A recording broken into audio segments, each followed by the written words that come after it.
Thanks for listening to Baxie's Musical Podcast with my guest today, John Doe of X. If you like what you hear today, remember to like it, review it, share it with everyone you know. You can also follow us on Instagram, TikTok, and Facebook for regular updates on upcoming episodes, and that way you don't miss out on all the good stuff that's yet to come. Thanks to Metro Chrysler, Dodge, Jeep, and Ram of Chicopee. Stop by their state-of-the-art dealership between Big Y and BJ's on Memorial Drive, or stop by metrojeep.com and drive away in your new Chrysler, Dodge, Jeep, Ram today. Now let's get into today's episode of Baxie's Musical Podcast. It's Baxie's Musical Podcast.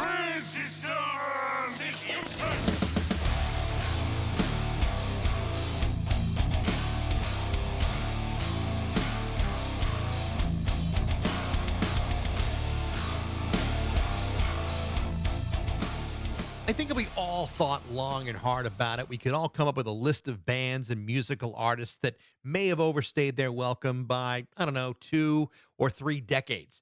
I'm not going to name names, but I think the Rolling Stones know who I'm talking about.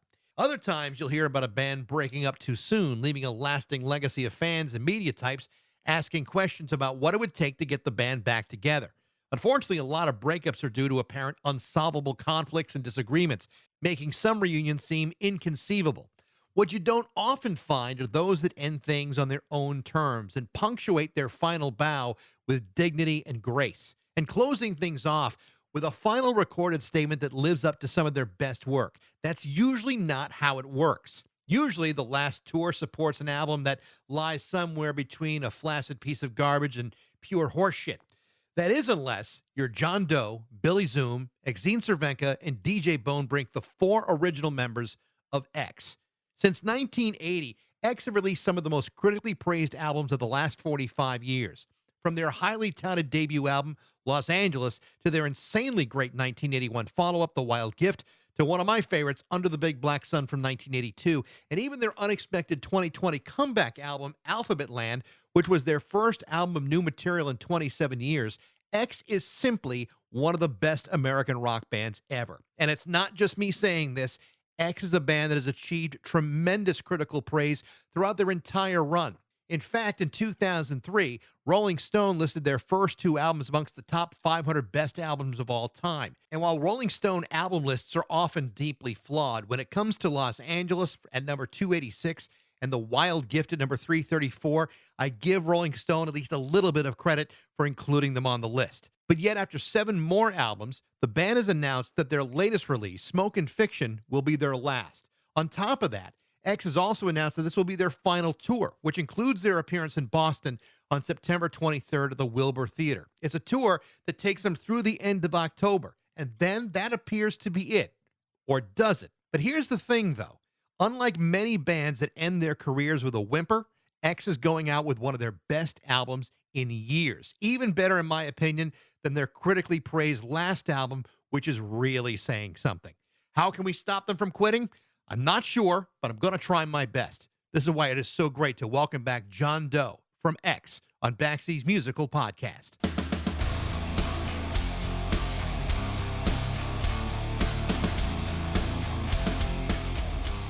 How you doing? Excellent. Wonderful to have you. Actually, I interviewed you 4 years ago, just before the release of the last album, Alphabet Land. And it was, obviously, it's the first album of new material in 27 years or however long it was, and the first time that you recorded with Billy since 1985. And, critics just, were tripping all over themselves over that record. But to be honest, I actually think the new record, Smoke and Fiction, is even better. I mean, it's hard to release one good album. It's even harder to make a better one. Tell me about the record and the decision to do it at all. Well, that's a lot, but I'll dive in. Sometime in December or November of 22, somebody said to me, well, we're making a record and we're going to put it out in June. And I said, we had no songs. And I said, really? That's curious. I thought that I would have been at that meeting. I thought I would have gotten that memo. You should have been consulted. I think it was just wishful thinking is what I think. I believe. I'm going to say it was wishful thinking. So after I got adjusted to the fact that we're making a record, uh, I got to work with Exene and said, send me a bunch of lyrics, and I had some stuff, and then we got busy and wrote, and then we would rehearse, and then we would tour, and then we would rewrite and learn that version of the song. And it was hard, to be perfectly honest, just at, I think, the pace of what we did things, trying to do several things at once. And uh that's I think where we first got the clue that this may be a final record, because we weren't sure that we could mount that sort of campaign again, Yeah. given that we're a little less young. Yeah. I stole that from Mike Watt. Mike Watt never says the OLD word; he says less young. Probably pretty wise. I mean, I've read that none of you went into this with the idea of recording a final album, but it became obvious during the recording that this was the direction that was heading. How did that present itself, and what was, I mean, what was that conversation like between the four of you? Oh, we never talk about stuff in depth. We just do things. We're the opposite of doing group therapy. uh, I thought musically that these songs represented the scope of what X does. And there was one track that was left off that DJ wrote. It was a jazz number. I wanted it to be on because it was so weird and different. But everybody else thought, no, it doesn't fit. Yeah. This does what doesn't fit with the others, that Right. song or game. So that'll be on the next final album. That'll be on a B-side somewhere. But like Sweet to the Bitter End is maybe Bo Diddley with some Johnny Burnett trio, Train Kept a Rollin'. And Big Black X may be a little bit of a kind of a T-Rex, which we never really did much of. Smoke and Fiction is a bit like In This House That I Call Home. And The Struggle is Surreal is maybe the most like the Ramones that we do. Space and the Moon was written and rewritten, and that had a whole different story to it. The only thing that we kept was the chorus lines that Exene wrote. I see your face in the moon, waxing and waning, so confused. That's pretty much all. There was a whole different, like, kidnapping story where the kidnapper is killed. And Exene loves to play with words. And so lyrically, we had a lot of wordplay in like Flipside and Smoke and Fiction, which is one of my favorite lyrics that we did. That's like the chorus. I still talk a little bit, but there's no words for this. And it's like you can't exactly express how you feel about everything that's going on, but you're going to try, and you still hurt a little bit, but there's no cure for it, and pray and wish and things like that. But like a lot of X songs, as I'm listening to the record, they all tend to tell a story. And many of the songs on Smoke and Fiction certainly do that. And some of them have a real definitive sense of closure to them. Like, for example, one of the ones that popped out to me was The Way It Is. It seems like a goodbye, like there is something final about it. But yet, on winding up the time, it almost sounds like there's some mixed emotions involved. Are there mixed emotions for you guys with the closure of all of this? Well, I mean, we're going to continue to tour, just not 75 days a year. That actually turns into more like 100 plus. And I don't know if you've been on tour, but touring is extremely hard. Sure. So going in and out of, we just tour in vans, sprinter vans, but we don't fly to gigs. I know this is going to ruin your image of us. We don't have a couple of buses that we travel with. And we're less young. So there's not that kind of closure, but with The Way It Is, it was actually written, I started writing it on the this outlaw country cruise, the West Coast edition. So Lucinda was there, Lucinda Williams and Los Lobos, and some of the Long Riders. Mm. and Steve Earle and a bunch of people that we've come up with. And it was bittersweet, but it talks about the present and the past and how you have to bring those together and you have to get right with them. You have to accept that you might not have acted admirably, you might honorably in the past, but you accept it and you learn something from it, and that's more of that reconciliation and owning things. I mean, to like yourself unconditionally. You may not be proud of something that you did, but you did it anyway. And towards the end of that song, it says, that's the way it's, if it's in the past, that's the way it's got to be. And if it's the future, it's the way it's going to be. You know, you're going to carry on. You know, I saw an interview that you and Exene did had done like just a couple months ago, and during that interview, she said something to the effect that you know that you can't completely predict the future. You know, who knows what's going to happen. But with you guys, it's been 47 years. You got 9 incredible albums under your belt, and like you said, no one's getting any younger here. But it still represents a major part of your lives. Now that decisions have been made, and you see the direction this is going, how are you feeling about it? I mean, is there a sense of finality? Is there a sense of second guessing this decision? What are those feelings like? Fuck, I don't know. I mean, we may have to eat our words. We may, like in 2025, we may have to say, oh, fuck, we're not going to be broke. Right. The plan is, you make a plan and see if it works. So the plan is that we're going to play 20 shows. Right. We're going to do Little Steven's garage, underground garage tour. And we might do some shows with Los Lobos or some other kind of combination. And that I don't feel, I feel like things are reaching can reach a different level, so that you don't have to break your back and you can be a little choosier. It's funny because as you're talking about this, I keep thinking like about the B-52s.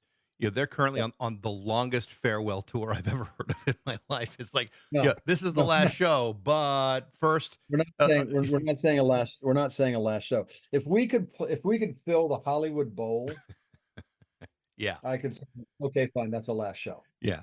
Well, they've said, but the B-52s Well, is going to be a last show, but first a residency in Las Vegas. God bless them. They had some hits. They can play any state fair they want to. They can play any casino they want to. We can't do that. So what I can speak for the band, but myself especially, I don't want to be part of something that's falling apart. Right. I don't want to be part of something where it's like, oh yeah, that's our third guitar player. I mean, God bless anybody who wants to who's doing that. Go for it. Yeah. I don't really, I'm not going to judge them, but we're a little bit of the last band standing, Los Lobos included. They're on 50 years. Wow. So I'm just glad the coach can still put us in. Well, I mean, most bands at the end of their career, however it ends or whatever, don't typically record a great record. It's usually they go out whimpering with a half-assed effort, and that's not that great, and that's not what you've done. And as a fan, I'm kind of wrestling with the idea of being sad that it appears to be coming to an end, but then thrilled by the fact that you're going to go out swinging for the fences, by scheduling this tour and coming up with a record that's as good, as it is, especially, as you say, you're not young, or you're whatever it may be, but He said less young. less young. Thank you. Thank you. But it's not like X has an awful lot to prove to its fans. But so from a fan's perspective, it's kind of like this is bittersweet for us. It may have a different effect for you, but I know as a fan, it's like, man, I don't want to see X go. We're not going. Yeah. But I appreciate that, and the fact that people have said, you saved my life, you changed my life. That means a lot to all of us. And we want to maintain that position. So that's where I don't feel the finality of it, because we're in history books. I wrote a couple of those punk rock books, Right. or was part of it. And so, yeah, we did our thing. And there's not a whole lot that I'm proud of 90% of it. That's a pretty good percentage. Yeah. Absolutely. Well, Batting 900 on a 47-year career. Pretty good. well, I mean the batting. I mean, not to use another baseball reference, but the batting average for X has been pretty high over the course of those 47 years. But I understand when you say that music has meant things to people, and different songs mean things to different people. And for whatever reason, there are certain songs that I hear, but I could listen to again and again. Hungry Wolf, Los Angeles. I could, White Girl. I could go on forever with it. All of those are in the set list, Of Baxie. course, I would hope so. All on the I set list. I would Well, be indignant if that wasn't the case. So, with it being as it is, let me see if I can make things interesting for you here. I have in my hand a personal check in the amount of $137.48 for you guys to continue to record forever. Now, before you answer, you point out that would be $34.37 a piece. I know it's a very generous offer, but would that be enough to record another album? no. Are you sure? I'll take it to committee. Okay, good. Yeah, talk to Billy and DJ and Exene and then get back to me, and let's we'll I'll be haggle. like I'll be like when your parents are being really shitty and say, well, we'll see. Okay, good to know. Over the last couple of years, since I started doing this podcast, I've interviewed a number of people, and in my radio career, same thing. And I've interviewed a lot of people that were present in Los Angeles when you guys were starting, 1977, into the early 80s in Los Angeles, and there's always been this pretty remarkable level of reverence that people have had for X. And it's not just a few people; it's many people have had this respect for what you guys have done. When you were starting this out, there wasn't like there was a major plan or blueprint to follow, and everybody in that scene was kind of going through the growing pains at the same time. Who were some of the bands that you respected at the time where you said, "Oh my gosh, they're really good"? Who was standing out for you back then? Oh, the greatest unsung hero were the Screamers, because they were such a immersive show. They were theatrical, and everyone anticipated their because they didn't play very much. The Plugs were outstanding, and unfortunately, it's really difficult to get their second record. Better Luck is it's like hundreds of dollars to get a copy of the vinyl. Yeah, Tito and Barry and Chalo were just such a tight band. And I remember one time I was talking to Tito about songwriting, and I said, it's just more of a 1-4-5 progression, which is a typical blues and country progression. And he said, "What's that?" I said, "Oh dear boy, you're so good without knowing those tropes." Yeah, right. It's interesting because a lot of the times those compliments that I've heard about X are coming from the hardcore guys. Yeah. What I've always found really fascinating about X is that you're considered a punk band. I don't even know if it's a good characterization of what X was, Sure it is. Yeah. but there were a number of bands that were kind of focused on American roots country type of music. I mean the Gun Club, the Blasters, you guys. I mean even the Minutemen to me always sounded more like an esoteric jazz trio more than like a hardcore band. I would never put them in that category. But that was part of the function of punk rock from the beginning. You look at all the bands that came out of CBGBs, look at all the bands that came out of London in that original era, and the Gun Club and Blasters and Los Lobos and Tex and the Horseheads and people like that. That was like a little second wave coming in. But that eclectic mix was because punk rock wasn't codified, it wasn't defined as something that happened, I think, later on. Yeah. I think after the SST bands toured their asses off, slept on everybody's fucking floor, and did their thing, and really developed that whole underground path of gigs. Pickle Jerks, all those guys. Uh, we weren't willing to do that. It's like sleep on somebody's floor. Fuck no, I don't want to do that. But I'm not going to be a prima donna. Right. So I'll play in somebody's basement, not a person's, but we'll play in the basement of some there was a club quote that was at a in Berkeley at one of the like residence halls. It was a total fucking fire trap, as the mask was. So sure, we'll do that. Yeah. So but regarding the reverence that people may have, I think they would have that for anybody who was true to themselves. And we had certain standards, but we were always pretty accessible. We Yeah. didn't, it wasn't like we were Sonic Youth and just played whatever we thought up and just did that. Right. We had verses and choruses and pretty traditional in that way. Because at the beginning, we thought, okay, there's rock and roll music, and then there's garage rock, and then there's like psychedelic music, and then there's more garage rock, and then the next version might just be punk rock, and we won't be the Beatles, but maybe we'll be the Zombies or the Animals, and we'll be a you know. And I think the Ramones and Blondie and Talking Heads and some of the other bands, maybe the Clash to a degree, although they were much more about the like experience of just do your thing.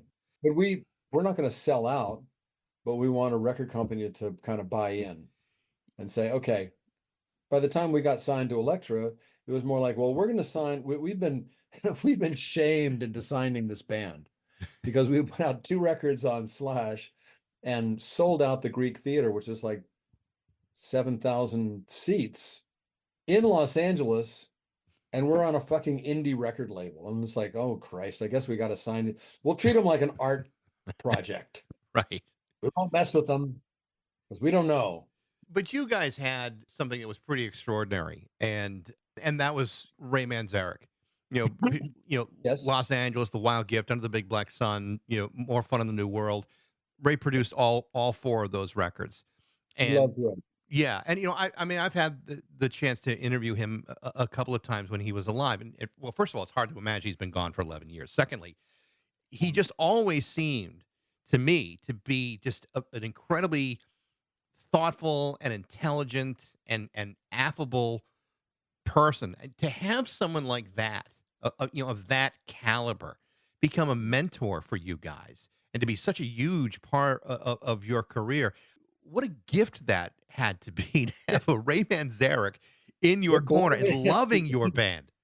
Yeah, it blew me away when he approached. I wish that I remember exactly what that first meeting was like at the whiskey, because I know that he saw us and then came back and said hello. But what he did was he didn't use a bunch of tricks in recording. Yeah, He did great performances. That was his thing. He didn't try to fix something that wasn't broken, because a lot of producers want to put their juju or their stamp on it.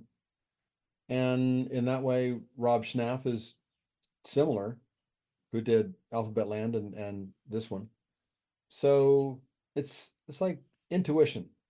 People will say, well, what's your thing you learned the most? It's like to trust your intuition, because if you feel it from like your head and your heart, or your heart and your head, like, I like the way that sounds, I don't like the way that looks. If you don't like it, then just trust your yeah. little voice, because it's telling you the truth. And Ray was very in touch with that. Yeah. I think one of the things that he did for you that I think was a real great benefit, especially for those first 4 records, when you listen to, records of that time, so many of them were recorded and sounded like shit. I mean, they were recorded badly. They sounded like they were Yep. recorded in a closet half the time. But the way he Yep. produced those records, they never sound dated. They never sound like they never not sounded great. I mean, they all sounded like they were given the care and attention that each one of those records really deserved. That was a pretty intuitive thing for him to have done because he could very easily have done what everybody else was doing at the time, and it wouldn't have landed in the same kind of way. I think that was a real benefit to his experience as it related to you guys. Yeah, well, I mean, we did that with Danger House and that first single and the first recording of Los Angeles did sound like shit Yeah. because we didn't have any money. Then Bob Biggs from Slash said, "We'll give you 10 grand." And Billy was friends with someone who, so I'd give Billy some credit, a lot of credit on that as well, because Billy found the studio, which was part of kind of part of that Ocean Way Annex thing. It was called Golden Sound. It was just down the street from there. Ray knew it sounded good. Then we also graduated to like Cherokee, which is still a pretty great studio. But we didn't have to wait. We didn't want to wait until we got the big deal. That's what happened with the Plugs. That's what happened with the Alley Cats. That's what happened with the Weirdos. Is they were waiting for like the major label deal. Yeah. And we thought, well, fuck that. We want to make a record now. We had been a band for 2.5, 3 years. What was the reaction from? I mean, okay, so Ray Manzarek's working with X. It's a pretty heavyweight guy. You're working with the Very mixed. yeah, That reaction was very mixed. I would have to think it would be because I mean I remember you're reading interviews with other rock stars at the time in 1977, completely discounting the whole punk thing, and some were even threatened by it, or they all had different reactions to it. I can't imagine what some people were doing when they realized who was working with you. That had to be kind of like kind of like a red flag warning for people. Yeah. What are you working with that dinosaur for? Right, but I would imagine even for him, they're probably saying, "What are you working with these punks for?" I don't know. I'm not privy to that. But Ray had just he had tried to do a band with Iggy, I think, Yeah. for a minute. And he was always, I mean, from what he told us, he was attracted to us first by reading a pretty long article in a free paper called the LA Reader, kind of like the LA Weekly. And Chris Morris, who's still a friend, he had written this article and he printed a lot of lyrics about it. He printed some lyrics from Johnny Hit and Run Pauline Hmm. and some lyrics from the Plugs and the Alley Cats and some other bands. And reading the article, Ray thought, well, the connection between these bands and their audience is very similar to what I experienced with the Doors. And it was only like 8 years later, 7 years later, from 1970 to 1977, or maybe he saw us in 78, whatever. It's like, it seems like an enormous gulf of time. It's like 8 years. The fuck? It's a blink of an eye. So, but he saw poetry and he thought, well, I want to find out what's happening. And yeah, you're right. Ray was a great mentor. He was really positive. He talked the talk and he walked the walk when it came to sort of the ether and spirituality and reincarnation and all this nutty kind of pre-New Age Eastern influenced religion. And that kind of started turning our head like sideways. And what? You mean, yeah. He also introduced us to sushi. He being from Baltimore, Exene being from Chicago and Florida. It's like, what's sushi? What is this magical? Yes. This isn't cooked. Send it back. Yeah. One of the things that I think we talked about after the last album, it was the return of Billy Zoom to X, and Mhm. and I have always felt that Billy. I mean, you all have wonderful talents, and you all have contributed to this band in ways that are completely immeasurable. But I think Billy is maybe one of the most unsung guitar heroes maybe ever. He is such a great guitar player, and there's just something about the way he plays that's really very special. Tell me about Billy and getting him back and being able to play with him again after all those years that he was gone. Oh, I enjoyed playing with Dave Alvin. And then when Dave said, listen, my good friend John Doe, my brother Philip has sung all my songs up until now, and I don't think I want you to sing all my songs from now into the future. So it's been sweet making See How We Are and I'll See You Later. And Tony Gilkison was up to the challenge, and he said, okay, cool, I'll do this.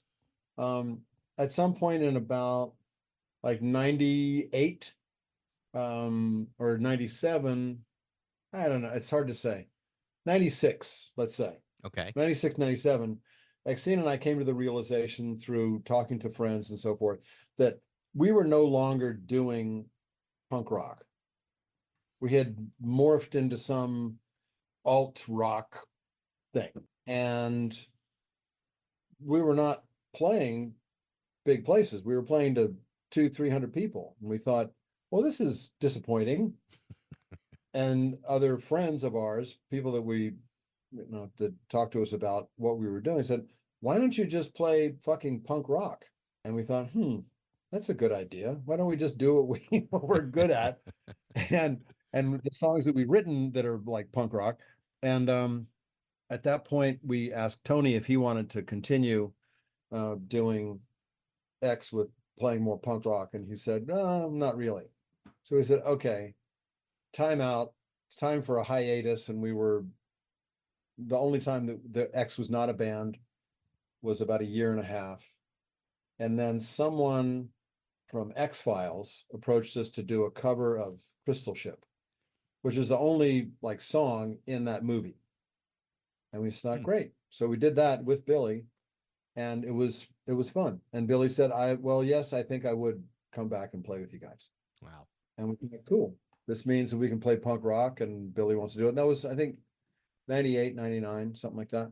But it was a long period, but from 85 at the end of Ain't Love Grand through See How We Are, Jesus, Live at the Whiskey, all that stuff, like those good over 10 years, like 12 years. But I agree, Billy is somewhat unsung. He has taken all of his lessons from Merle Travis to Chuck Berry to Les Paul to all the other early jazz, Django Reinhardt.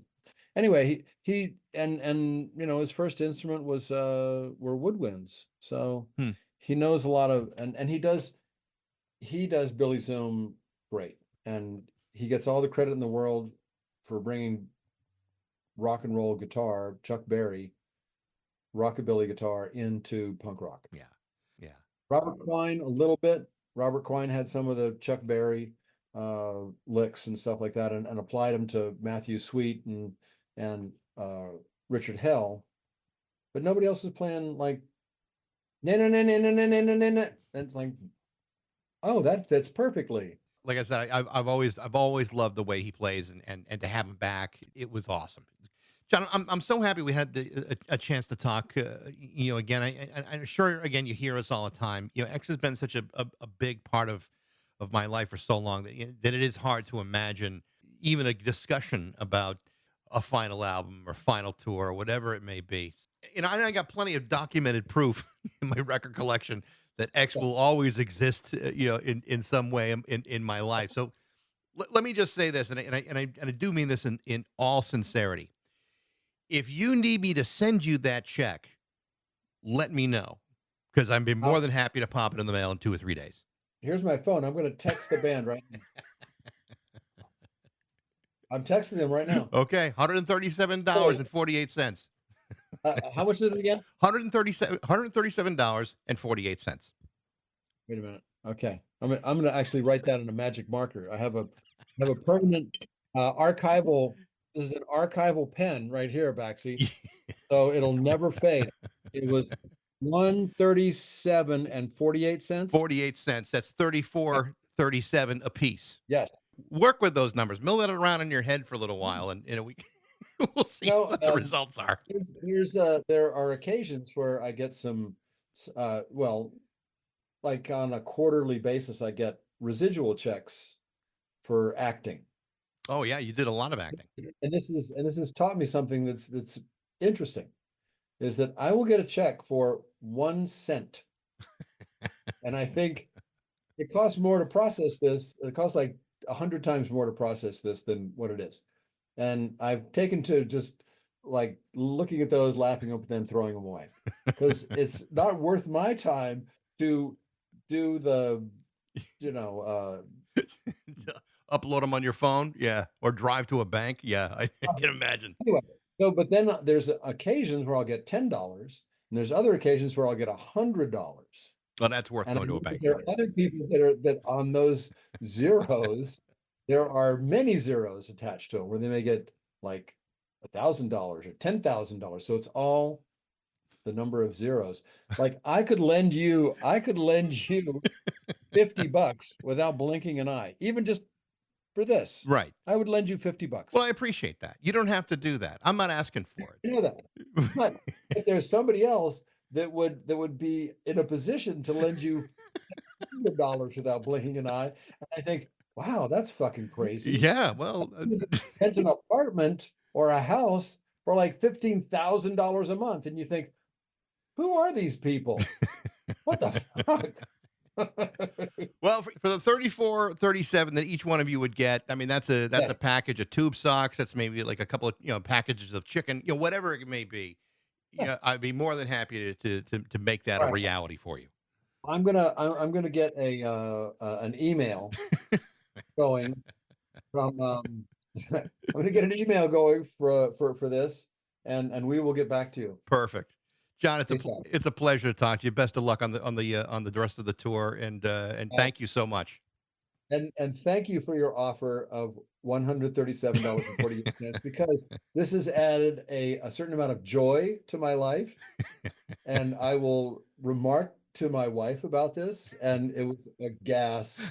And it's like this is something that like David Letterman would do. And if I can put you and David Letterman in the same group, right? I would think his check could be a little bit better than that, but you know No, what? but he would- I'm giving but till he it would come hurts. up with- but he would come up with some absurd $37.48. Where are you based out of? Massachusetts, Springfield, Massachusetts. Well, you know that we're playing Derry, New Hampshire. New Hampshire, yeah. We're playing there, and we're going to play in Boston, Yes. and we're also playing in Albany. So I'm sure you know somebody that you might want to go there with.